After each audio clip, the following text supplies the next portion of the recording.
From as early as 8 this morning, Pan American Dragon Boat Club Crew Championships events continued in Tobago.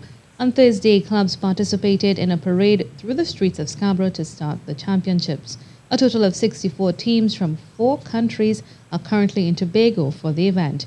President of the International Dragon Boat Federation, Mike Thomas, shared what spectators can expect.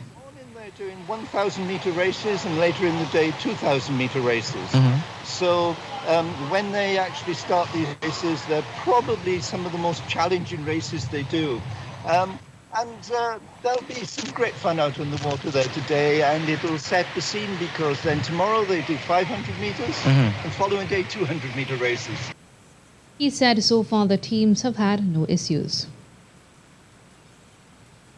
We have new boats that have been designed specifically for this championship.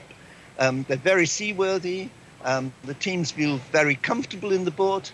So that's the thing about the championship. They're obviously looking forward to racing, but the other thing is that they're absolutely enjoying the island. They think this is a paradise to race in.